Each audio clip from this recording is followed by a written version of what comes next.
Hello friends, I am Chevy. Welcome to my shed. How are you doing today? How's life in your world? I hope everything's good. Yesterday I asked anybody who was watching to leave a comment and tell me why you watch this show. Why do you come back?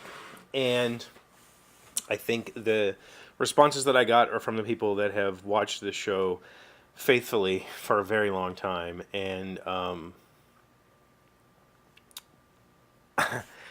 honestly interested in these responses. So I haven't looked at any of them yet.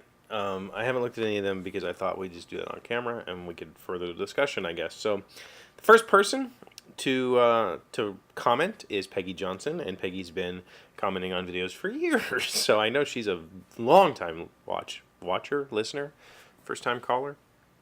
No, she's commented lots. Started watching you after I saw the video of you guys unearth the lunchbox filled with childhood treasures. I think I continue to watch you because you remind me of myself as in your issues. That's in quotes.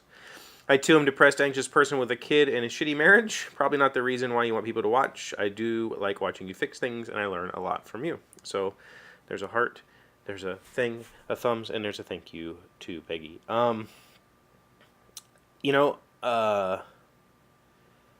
Commenting on the issues, when I first started this, I started talking more about issues than anything else. Like, because I have those. I have a lot of those. I have a failed marriage and 2 kids that don't live with me anymore. And, you know, I've kind of stumbled through life with this sort of slow progression in my career and depression and anxiety and all that sort of stuff. And I thought maybe that content would be valuable to somebody, and to know that it is, even if it's just a few people, is amazing, honestly. So I hope that I can continue to talk about my personal problems and mental problems and that sort of stuff without it being stale. It's actually Thrash99er. Said, I started off watching your videos after watching your miter station build, and then started following after. I enjoy how open you are with everything, and I relate to you because I'm a software engineer, almost the same age, with a very different life experience, and it's always great to see you. There's always going to be too much to do because of the type of person you are, and I have some of the same type issues. I come to realize that you can only do what you can do, and that you enjoy the experience and all of the things you are doing. These videos are great. I think the build projects are great, but mix your tech with your woodworking, and it's a great balance of old and new. I enjoy it. Tool reviews and other reviews are great as well. That's great, you know, and the miter saw station, that's one of my more popular videos, and it's one of the least informative miter saw station build videos on YouTube. And miter saw station build videos, there's like hundreds of them, and they all have thousands and thousands and thousands of views. So it's like people watch that. Like, I think the miter saw station is one of those cornerstones in a workshop. Like, when you have a miter saw and you first start using it on one of those portable stands or on the floor, it's kind of wonky, and that's like the sign that you're becoming more serious is when you build a station. And so I think there's a lot of people watch a lot of those, and mine, even though I don't really talk about how it's built or what the sizes are, I just kind of show myself building it because it's simply 2x4s. It's nothing special. I think that's why people like it. So maybe I think shop projects in general people like a lot, but I would like to do more of those. There are shop projects I want to do. We'll see. Alexander Morris says, because you're my wife's pain in the butt uncle and suck at communicating, so this is how I keep up to date on your life. See you Saturday. I didn't know I was a pain in the butt. That's interesting. I'm not that, am I that person? I guess, but I'm really, really bad at communicating. The funny thing is, Alex, as I would say, and well, the first two, Thrasher and Peggy, I've never met in real life that I'm aware of. Maybe I have. I don't know. But the rest of these, from Alex and Jonathan and Maui Chris, we've met. And but Alex is the only one that knows me personally, and knows that I am really bad at communicating. Like, I'm the kind of person that would, just left to my own devices, I would be a hermit within a year. If nobody contacted me first, I would just be like, well, I guess I'm a hermit now. And I would just go through life that way. I'm very rarely reach out to anybody, and that even includes my children, and that bothers me. I've been trying a lot lately, within the last couple of months, to really just like try to text them at least every other day. I try daily, but sometimes I forget. I'm really bad at just reaching out to people and saying, "Hey, you doing anything? You want to do something?" Because for so long, for so much of my adult life, I just felt like I had to be here with the kids, and I couldn't reach out to people, and I couldn't invite people over or to do things, so I just didn't. And I became really bad at asking people to be friends or to do things together. Jonathan and I met 3 years ago, I think, at Dice Tower Con, so I have met Jonathan in real life. I'll watch what you do here regardless. Well, outside of spoilers, I haven't seen, or if you try something disturbing. But as far as trying to reach more, I would think that DIY-ish things would be more of the easier ways that would both knock some things off the list, but also produce the content you need to keep the channel going. I know that often lengthens the time to do the actual task, but it might be a decent trade-off. It's a large enough project, it could also span multiple days, so you get more mileage from the shoot.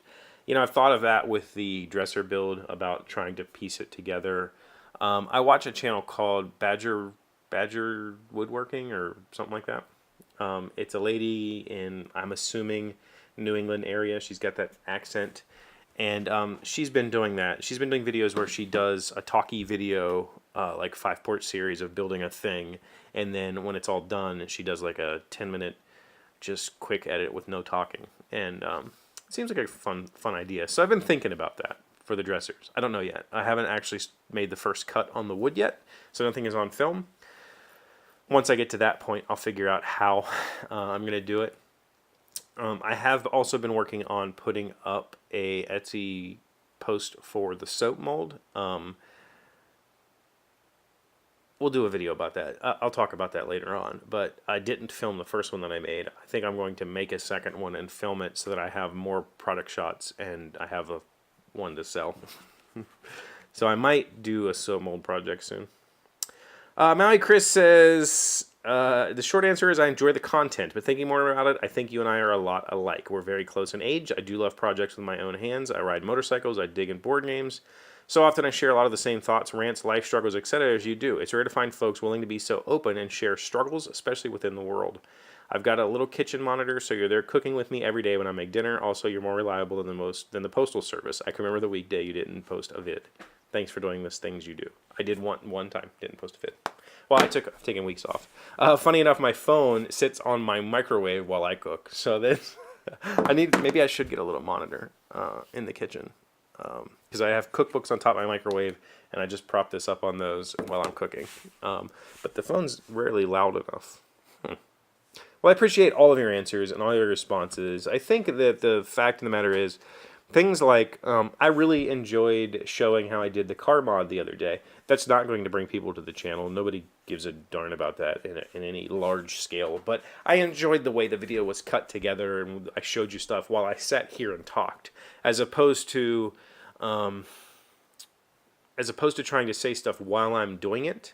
I could go just do the thing and film it, and I don't have to worry about, did I say that correctly? Oh, let's start over. I can just do it, film it, and then sit here and talk and show it to you. I enjoyed that process a lot. So I might try to think about smaller projects. You know, I've done a few in the past where, like, we made this shadow box for this t-shirt right here on the show. We've hung artwork on the show, did a little soldering project, and I did stuff like that where I pieced in little bits of footage. So things like that might work. But what I'm getting at is, I think that for a very large portion of my life, I've been kind of half doing things. I don't want to say half-assing things, because I think that means more like I'm intentionally sabotaging myself. When I'm not intentionally sabotaging myself, I'll just kind of do it to the point that I feel it's okay enough, and then that's it.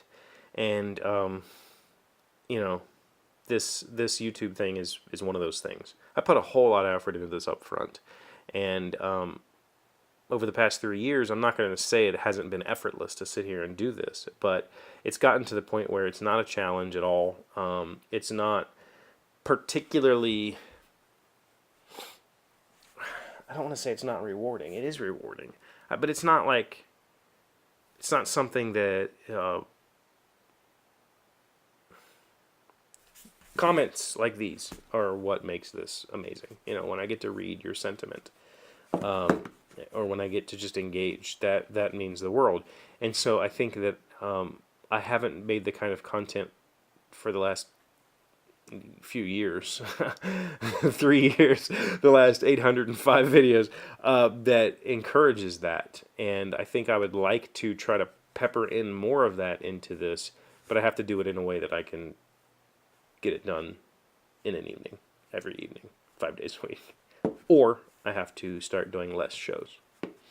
Don't know. We'll figure that out going forward. For right now, I'm home alone for the weekend. Soccer game on Sunday. Actually, the Alexes will be here on Saturday to work on their car, and I'm going to be doing furniture builds. So I have lots of projects to do, videos to edit, that sort of stuff. So I'm going to kind of let all that stuff play out. And maybe I'll put the Etsy shop post up for the soap mold, and then we'll revisit all of this next week. But I'm going to take the weekend to think about it. So thank you for being here as always. Thank you for liking, commenting, subscribing, being amazing friends and wonderful people. I appreciate you. And I will see you on Monday. Hey, Doc, wait! I want to ask you something. Today's random fact comes from Wikipedia. Is there a 4th degree burn? When damage penetrates into some of the underlying layers, it is a partial thickness or 2nd degree burn. In a full thickness or 3rd degree burn, the injury extends to all layers of the skin. A 4th degree burn additionally involves injury to deeper tissues, such as muscle or bone.